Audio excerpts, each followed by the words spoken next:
Je me souviens lui avoir confié que je voulais écrire, comme si ça suffisait pour se mettre au travail. Je me souviens qu'il m'avait conseillé d'avoir une profession en parallèle de l'écriture. Je me souviens de sa phrase « Sinon, ils vous feront publier jusqu'à vos fonds de tiroir ».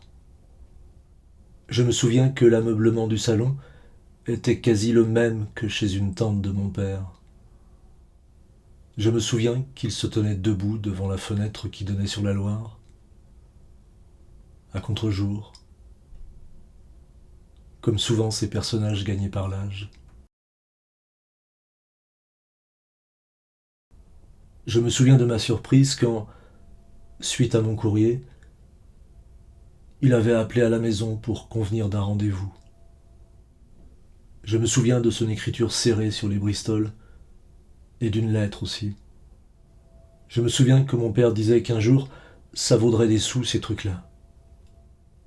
Je me souviens que ma mère découpait dans Ouest France tous les articles en relation avec Grac et les conservait dans le tiroir central du buffet.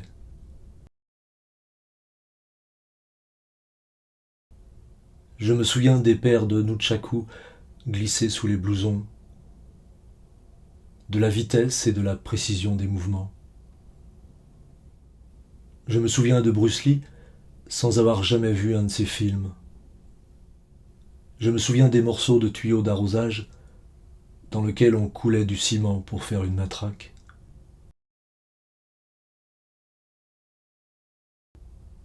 Je me souviens des camions de bestiaux qui passaient sur la nationale pour le marché du lundi. Je me souviens des vitres avant de la 2 chevaux qui te retombaient sur le bras. Je me souviens de mon premier concert dans un bar près de Jussieu. Avec l'argent du chapeau, on avait invité le public à venir boire des bières chez Christophe et on avait continué de jouer.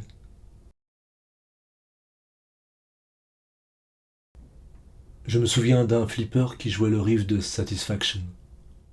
Je me souviens du bluesman dont on avait fait la première partie à Saint-Macaire. Il avait perdu 2 dents pendant son concert. Je me souviens de l'article de Ouest France intitulé Blues, poésie et anarchie. Je me souviens du gars qui était venu sur scène pour citer Brecht.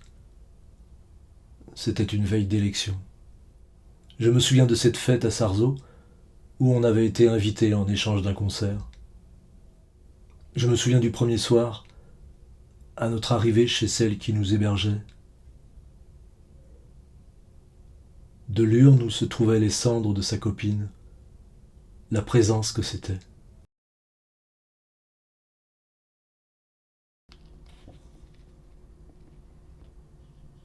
Je me souviens de mon père qui évoquait de temps à autre un collègue qui allait voir son frère à l'hôpital psychiatrique. Il disait l'asile.